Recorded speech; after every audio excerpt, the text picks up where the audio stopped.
그 뒤에 곧 예수께서 나인이라는 성읍으로 가시게 되었는데 제자들과 큰 무리가 그와 동행하였다. 예수께서 성문에 가까이 이르르셨을 때에 사람들이 한 죽은 사람을 메고 나오고 있었다. 그 죽은 사람은 그의 어머니의 외아들이고 그 여자는 과부였다. 그런데 그 성에 많은 사람이 그 여자와 함께 따라오고 있었다. 주님께서 그 여자를 보시고 가엾게 여기셔서 말씀하셨다. 울지 말아라. 그리고 앞으로 나아가서 관에 손을 대시니 메고 가는 사람들이 멈추어 섰다. 예수께서 말씀하셨다. 젊은이야, 내가 내게 말한다. 일어나라. 그러자 죽은 사람이 일어나 앉아서 말을 하기 시작하였다. 예수께서 그를 그 어머니에게 돌려주셨다. 그래서 모두 두려움에 사로잡혀서 하나님을 찬양하면서 말하기를 우리에게 큰 예언자가 나타났다 하고 또 하나님께서 자기 백성을 돌보아 주셨다 하였다. 17절 함께 읽겠습니다. 예수의 이 이야기가 온 유대와 그 주위에 있는 모든 지역에 퍼졌다. 아멘, 아멘. 이 본문의 내용을 중심으로 성문 밖에서라는 주제로 함께 말씀을 나누려고 하는데, 아프리카의 오지에서 오랫동안 선교하시던 한 선교사님이 계셨습니다.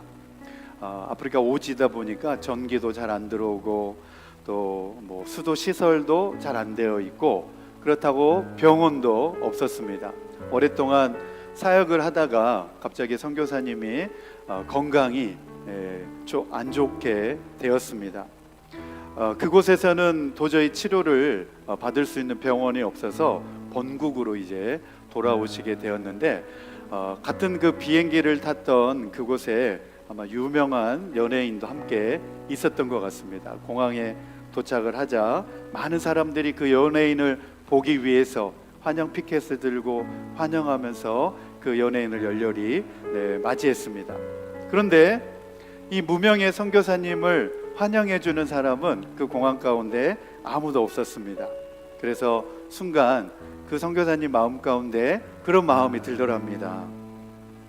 주님, 저는 이 아프리카 오지에서 이렇게 힘들게 죽도록 고생하면서 오랫동안 선교 사역을 했는데 나를 맞이해주는 사람이 단 한 사람도 없네요. 그렇게 마음 가운데 그런 마음을 가지셨더랍니다. 그러자 갑자기 성령께서 그 선교사님의 마음을 휘감아 돌더니 마음 가운데 그런 감동을 주시더랍니다. 사랑하는 아들아, 너는 아직 집에 도착하지 않았단다. 그런 마음을, 감동을 하나님이 주시더랍니다. 사랑하는 성도 여러분, 우리의 집, 우리의 본향은 이 땅이 아니라 저 하나님 나라인 줄로 믿습니다. 우리는 종종 세상이 나를 어떻게 인정해 주는가, 세상이 나에게 어떻게 박수를 쳐주는가에 많이 목말라하고 갈망을 합니다. 그러나 우리 예수님을 우리 자세히 보면 세상에서 외면받으셨고 세상적인 영광을 구하신 것이 아니라 세상에서는 버림받고 세상에서는 거절당하셨고 고난을 당하셨습니다. 우리 성도들이 알아야 될 사실이 바로 여기에 있습니다. 우리의 진정한 목적지는 이 세상 영광이 아니라는 것입니다. 이 세상이 아니라 하늘 본향이라는 사실, 우리가 진정으로 환영을 받고 칭찬과 면류관을 받는 곳이 바로 하늘이라고 하는 사실, 우리가 진정한 평가를 받는 곳이 바로 주님 앞이라고 하는 사실을 저와 여러분들이 잘 기억하시면 좋겠습니다. 오늘 말씀 들으실 때, 말씀 듣기 전에 함께 우리 기도했으면 좋겠습니다. 세상이 주는 안정이나 박수를 갈망하지 아니하고 그것에 목말라 하지 아니하고 우리 성도들이 진짜 본향인 하늘 본향에서 받을 상급과 면류관, 환영을 소망하게 하옵소서. 이 시간 우리 주여 한번 부르시며 소리내어서 한 1, 2분 정도 함께 기도하겠습니다. 시작. 주여, 아버지 하나님, 그렇습니다. 우리의 본향 하나님 나라에 아버지, 우리가 최종적인 목적지라고 하는 사실을 우리가 잊지 말게 하여 주옵소서. 우리는 시시각각으로 세상에서 인정을 받으려 하고 세상에서 높임을 받으려 하고 세상 사람들로부터 아버지 영광을 받으려고 하는 아버지 그러한 유혹에 빠지지 않게 하여 주시옵소서. 우리 주님께서는 이 세상에서 고난을 받으시고 십자가에 아버지 못 박혀 죽으셨습니다. 하늘 영광을 받으시기 위하여 이 세상에서는 천대를 받으셨으나 그러나 하나님 나라에서 아버지 존귀와 영광을 아버지 받으신 줄로 믿습니다. 우리 모든 성도님들이 우리 주님 가신 그 길을 바라보며 아버지 이 땅에서의 영광이 아니라 하나님 나라에서의 진짜 영광을 바라보며 나갈 수 있도록 주여 은혜를 베풀어 주시고 주여 역사하여 주셔서 아버지 우리가 하늘 소망 가지고 하늘의 소망 가지고 아버지 이 땅에서 살아갈 수 있도록 주여 도와주시고 은혜를 베풀어 주시옵소서. 오늘도 말씀 듣기 원합니다. 우리의 마음을 옥토와 같은 마음이 되게 하여 주셔서 말씀 들을 때 우리에게 하나님의 큰 뜻을 깨닫게 하여 주시옵소서.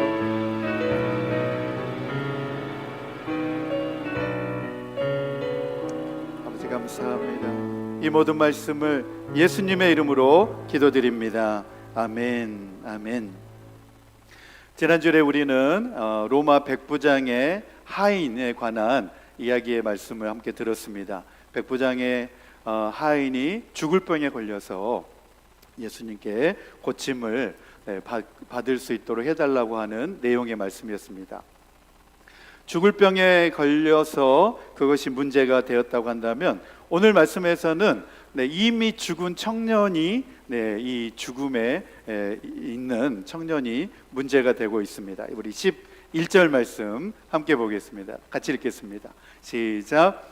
그 뒤에 곧 예수께서 나인이라는 성읍으로 가시게 되었는데 제자들과 큰 무리가 그와 동행하였다 그랬습니다.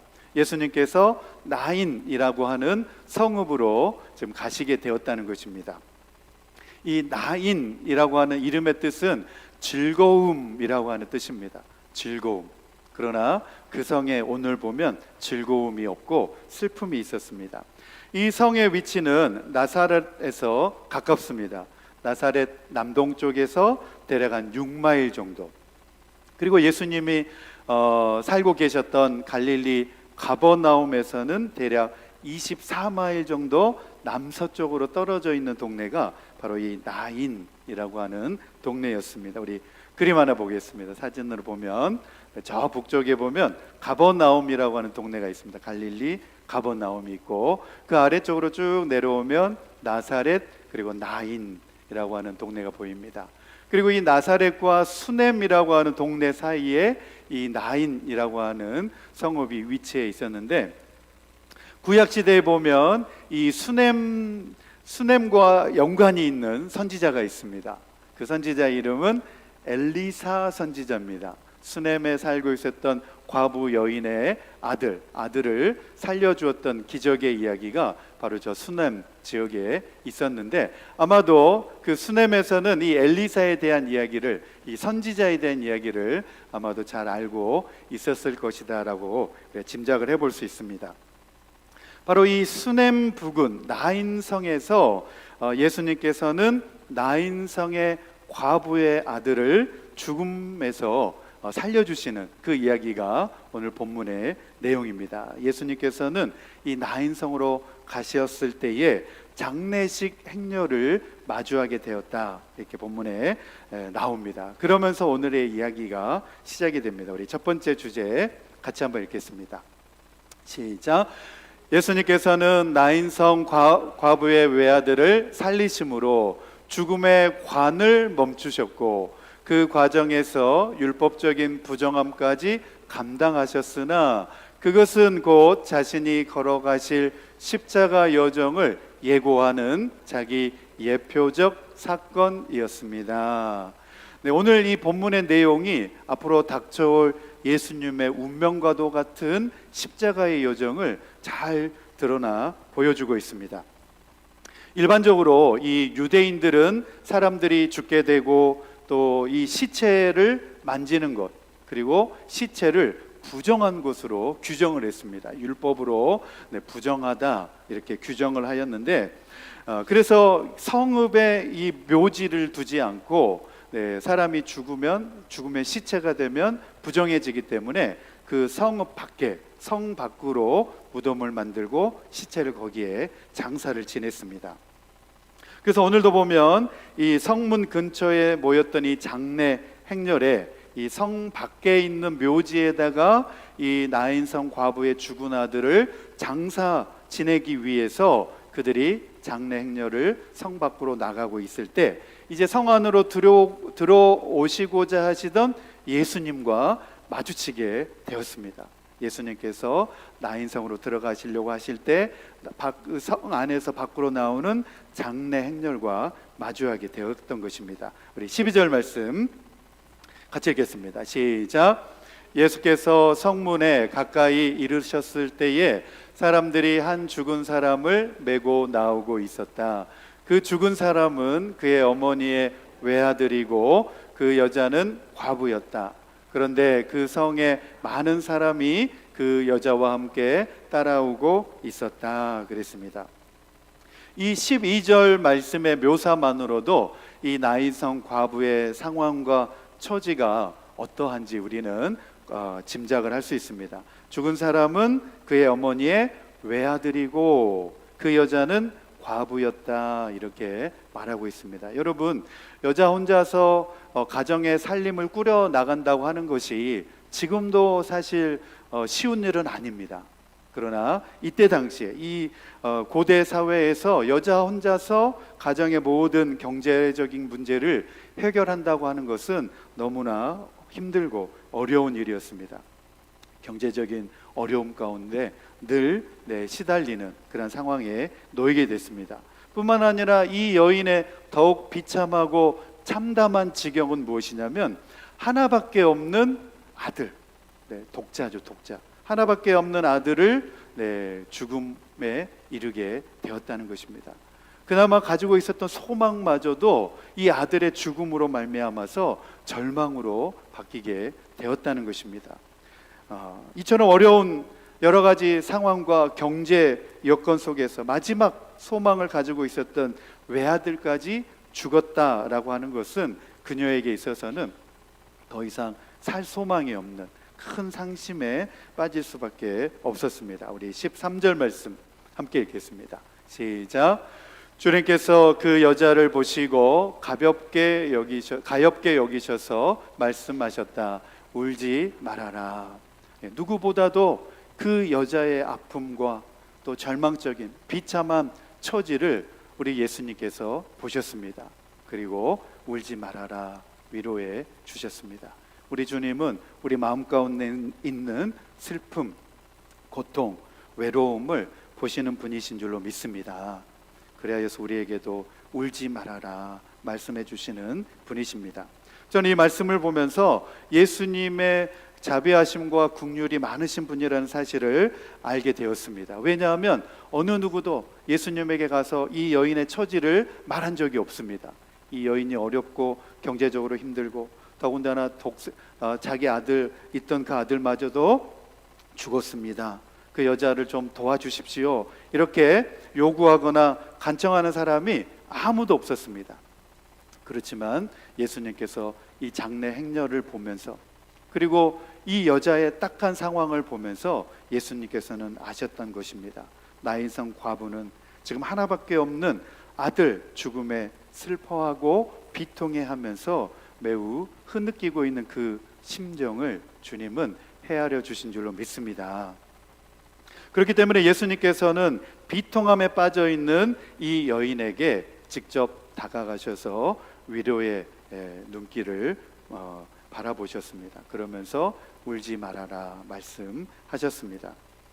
그런데 여러분, 저는 이 말씀을 준비하면서 이 말씀이 단순히 나인성 과부의 죽은 아들을 살려주는 어떤 기적 이야기로 끝나는 것이 아니라 이 내용 가운데서 예수님이 앞으로 담당하게 될 장차 예수님의 운명에 대해서 바라보게 되었습니다.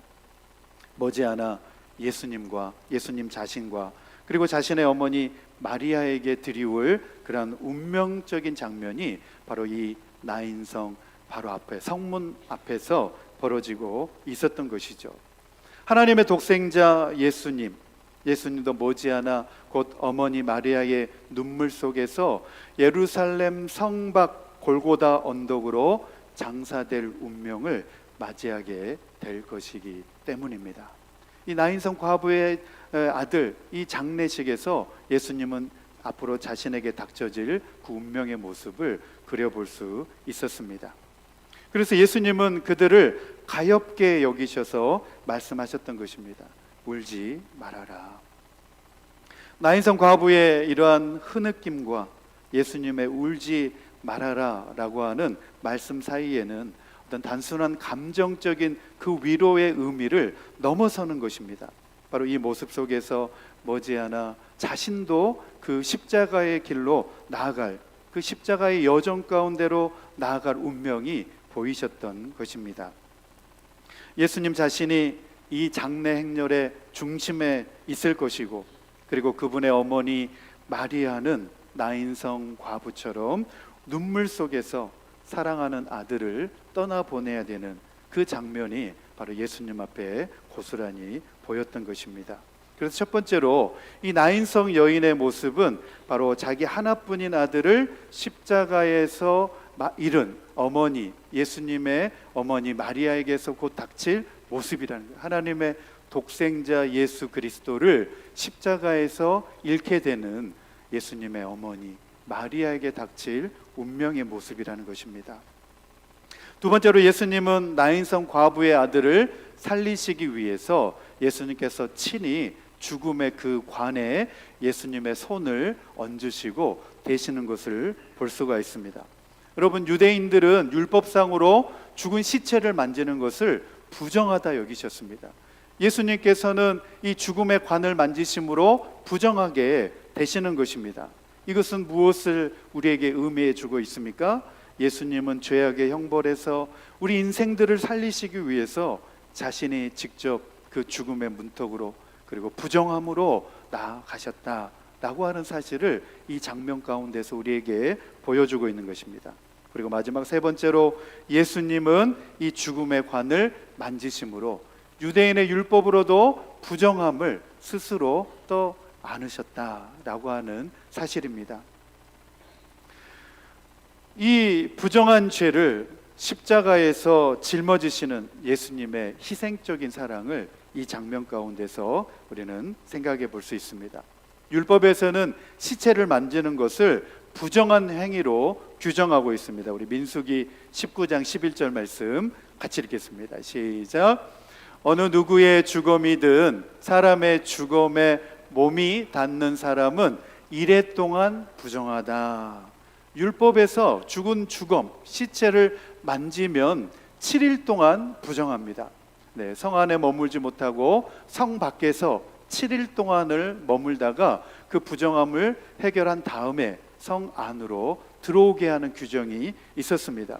예수님께서 이 내용을 모르실 바가 없으신 분이신데 예수님께서 이 율법의 부정한 계명을 무시하신 것이 아니라 예수님께서는 우리의 질고와 우리의 슬픔과 우리의 죄악 그리고 부정함을 주님께서 친히 담당하시기 위하여서 그렇게 하셨다는 것입니다. 이것을 가리켜서 이사야 선지자는 이렇게 고백하고 있습니다. 우리 이사야 53장 우리 4절에서 6절 말씀 같이 읽겠습니다. 시작.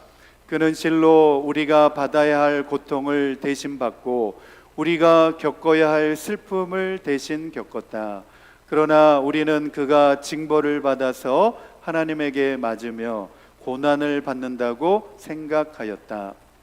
그러나 그가 찔린 것은 우리의 허물 때문이고 그가 상처를 받은 것은 우리의 악함 때문이다. 그가 징계를 받음으로써 우리가 평화를 누리고 그가 매를 맞음으로써 우리의 병이 나았다. 우리는 모두 양처럼 길을 잃고 각기 제 갈 길로 흩어졌으나 주님께서는 우리 모두의 죄악을 그에게 지우셨다. 우리는 무지하여서 주님이 십자가를 지는 것을 보고서 마땅히 짊어져야 될 죄인의 십자가라고 조롱했다는 거예요. 그가 징벌을 받아서 하나님에게 맞으며 고난을 받는다고 생각하였다는 것입니다. 그러나 그가 그 십자가를 짊어지신 것은 그가 어떤 죄를 가졌기 때문에 그런 것이 아니라 우리의 죄, 우리가 짊어져야 될 그 십자가를 주님께서 친히 자신이 대신 짊어 주셨다는 겁니다. 그는 실로 우리가 받아야 할 고통을 대신 받고 우리가 겪어야 할 슬픔을 대신 겪으셨다. 그러나 그가 찔린 것은 우리의 허물 때문이고 그가 상처를 받은 것은 우리의 악함 때문이다. 그가 징계를 받음으로 우리가 평화를 누리고 그가 매를 맞음으로써 우리의 병이 나았다. 주님이 그 십자가의 길로 나아가신 것은 바로 우리의 악함 때문이라는 겁니다. 우리의 죄악 때문이라는 것입니다. 우리의 부정함 때문이라고 이사야 선지자는 말씀하고 있습니다. 주님은 그 율법적인 부정함을 두려워하지 않으시고 오히려 그 부정함을 자원하여 짊어지셨습니다. 죄 없으신 분께서 죄인들과 함께 하시기 위해서 자신을 부정함으로 죄악 그 자체로 여기신 것입니다. 고린도후서 우리 5장 21절 말씀 같이 읽겠습니다. 시작. 하나님께서는 죄를 모르시는 분에게 우리 대신으로 죄를 씌우셨습니다. 그것은 우리가 그리스도 안에서 하나님의 의가 되게 하시려는 것입니다. 주님은 아무런 죄가 없으신 분이십니다. 죄를 모르시는 분에게 우리의 죄를 덮어 씌우셨다는 겁니다. 그것은 우리가 그리스도 안에서 예수님으로 말미암아서 하나님의 의를 받게 하기 위해서 그렇게 하셨다는 것입니다. 그래서 예수님께서는 죄 많은 인생에 대하여서 하나님의 무조건적인 사랑을 우리에게 허락해 주시기 위해서 십자가의 그 형벌의 길을 걸으셨다 말씀하십니다. 이것을 사도 바울은 이렇게 정의하고 있습니다. 하나님은 우리가 아직 죄인이요 하나님과 원수 됐을 때에 독생자 예수 그리스도를 대신 죽게 하심으로 우리에 대한 하나님의 사랑을 확증하셨다 이렇게 말씀합니다. 우리 로마서 5장 8절 말씀 함께 읽겠습니다. 시작. 그러나 우리가 아직 죄인이었을 때에 그리스도께서 우리를 위하여 죽으셨습니다. 이래하여 하나님께서는 우리들에 대한 자기의 사랑을 실증하셨습니다. 바로 이러한 일이 어디에서 일어났느냐? 성문 밖에서 일어났다는 것입니다.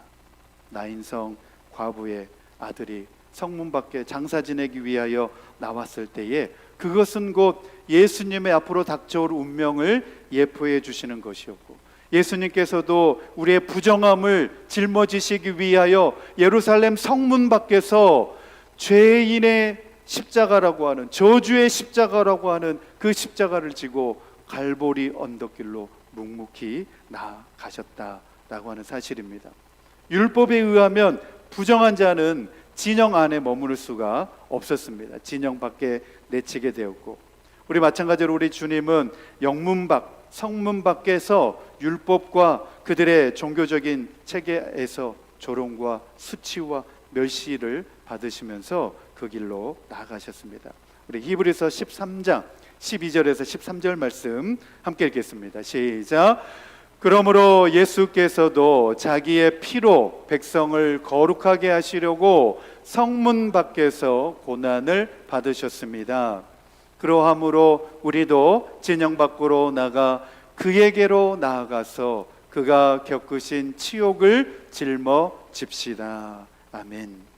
제가 신학생 시절에 이 시내 한 사거리 한 그 복판에 큰 교회가 하나 있었는데 그 교회 이름이 성문밖 교회였습니다. 성문밖 교회.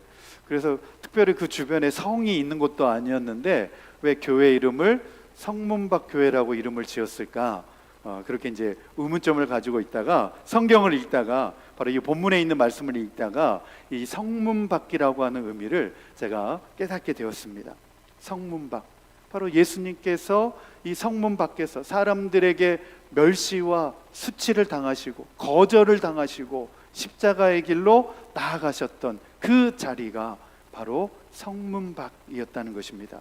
그러므로 예수께서도 자기의 피로 백성을 거룩하게 하시려고 성문 밖에서 고난을 받으셨습니다. 그분의 고난과 속죄, 그리고 그분을 따르는 제자의 삶까지도 아우르는 이 복합적인 의미가 바로 이 성문밖이라고 하는 이 의미 속에 다 들어 있습니다. 율법적인 의미에서 이 성문밖이 부정한 자가 있어야 할 때 그런 곳이었습니다. 구약의 율법에 따르면 시체라든지 나병 환자라든지 범죄자들, 이런 부정한 자들이 성문 밖에 머물러야 됐습니다. 아무런 보호도 받을 수 없는 그러한 곳이었습니다. 우리 민수기 5장 2절에서 3절 말씀 같이 읽겠습니다. 시작. 너는 이스라엘 자손에게 악성 피부병 환자와 고름을 흘리는 사람과 죽음에 닿아 부정을 탄 사람은 모두 진영에서 내보내야 한다고 지시하여라. 남자나 여자나 가릴 것이 없이 똑같이 진영 바깥으로 내보내어 내가 머물고 있는 진영을 더럽히지 않도록 하여라. 아무런 보호도 받을 수 없는 진영 밖으로 내보내야 됐다는 것. 저주받는 곳, 부정한 자리, 그곳이 바로 진영 밖, 성문 밖이었는데 바로 예수님께서는 그 성문 밖에서 고난의 십자가를 짊어지셨다는 것입니다. 우리 레위기 16장 27절 말씀 같이 읽겠습니다. 시작. 속죄제물로 희생된 수소와 숫염소의 피를 가져다가 성소에서 죄를 속하는 예식을 마친 다음에는 그것들을 진영 바깥으로 끌어내고 그 가죽과 살코기와 똥을 불에 태워야 한다. 거룩하지 않기 때문에 속죄한 피는 성소에서 뿌리지만 그 나머지의 모든 것들, 가죽과 살코기는 성문 밖으로, 진영 밖으로 끌어내서 부정하기 때문에 그곳에서 불에 태워져야 했다는 것입니다. 바로 예수님께서 이렇게 부정한 것으로 여기셔서 십자가에 못 박혀 죽으셨던 것입니다. 우리 예수님은 이러한 속죄 제물처럼 백성을 거룩하게 하시기 위하여서 성문 밖에 던지셔서 내침을 당하셔서 부정과 저주의 자리까지 내려가셔서 고난을 당하셨다는 것입니다. 두 번째로 성문 밖에서는 사회적으로 거절과 배척의 상징입니다. 성문 밖은 도시나 공동체에서 아무런 보호도 받을 수 없는 내쫓긴 사람들의 자리라는 거예요. 수치와 버림받음, 고통의 자리를 뜻하는 곳이 바로 이 성문 밖이 가지고 있는 의미입니다. 예수님은 로마의 처형 방식인 로마 사형틀의 이 십자가 사형틀에 의해서 예루살렘 성문 밖으로 내쳐짐을 당하였고 골고다 언덕으로 그 십자가를 메고 가셔서 그곳에서 처형을 당하셨습니다. 예수님께서는 세상으로부터 철저히 배척을 당하시고 고난을 받으신 그러한 메시아이셨습니다. 그래서 히브리서 기자는 히브리서 13장 13절에 우리에게도 이렇게 말씀하고 있습니다. 우리 13절 함께 읽겠습니다. 시작. 그러므로 우리도 진영 밖으로 나가 그에게로 나아가서 그가 겪으신 치욕을 짊어집시다. 주님이 우리의 치욕을 대신 짊어 주셨다는 것입니다. 이제는 우리는 예수님으로 말미암아 우리의 모든 치욕이 또 수치심과 부정함이 다 사라지게 되었습니다. 주님께서 우리를 대신하여서 짊어주셨기 때문입니다. 그런데 오늘 히브리서 기자는 그러함으로 우리도 진영 밖으로 나가 예수님이 담당하신 그 십자가가 있는 그곳으로 나가 그에게로 나아가서 그가 겪으신 치욕을 짊어지십시다. 우리 십자가를 지고 누구든지 주님을 따르려거든 자기 십자가를 지고 나를 따를 것이니라 주님 말씀하셨는데 이 십자가는 더 이상 치욕이 아니라는 것입니다.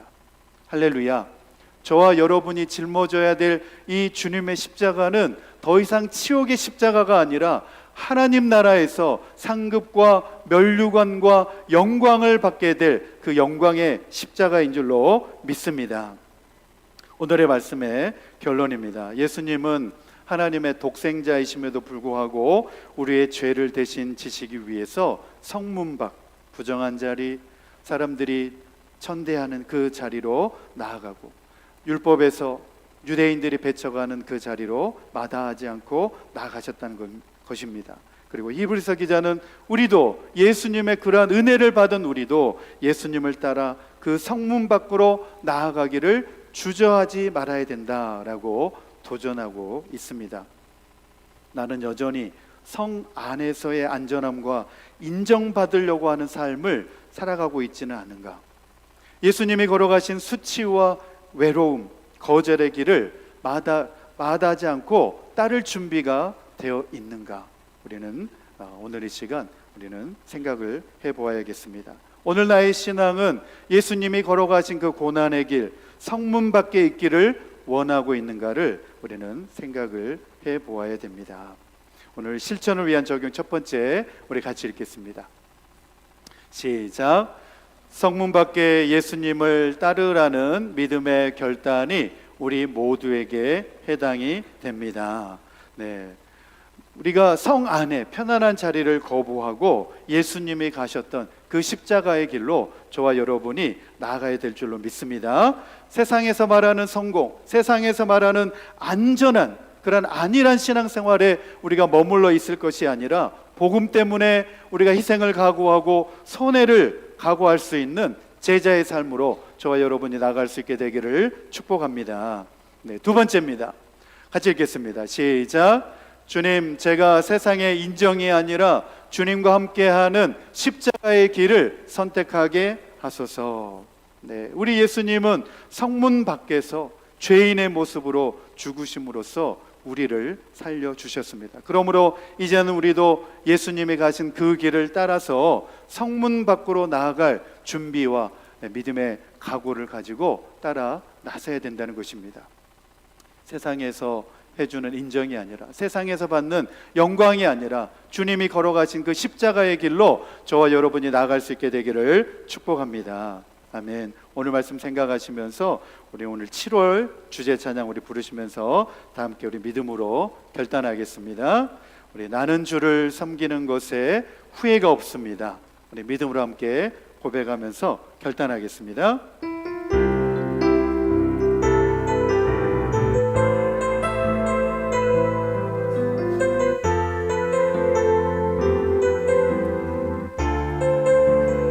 나의 평생에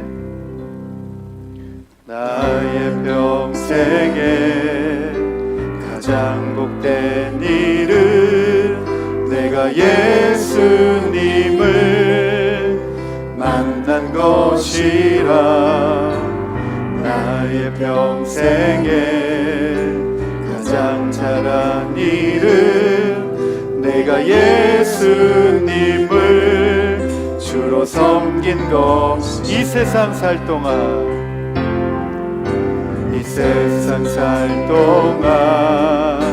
내가 걷는 길이 때론 험하여서 넘어질 때도 주의 강한 손이 나를 붙드시니 나는 예수님만 주로 섬기며 나는 주를 섬기는 것에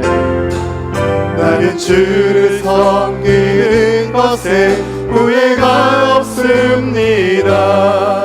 내가 걸어온 모든 시간 다 주의 은혜니 내가 걸어간 모든 날도 주만 섬기며 살리. 오직 예수 이름 부르며 살아가니. 우리 함께 믿음으로 고백합니다. 이것이 나의 간증이요, 이것이 나의 간증이요, 이것이 나의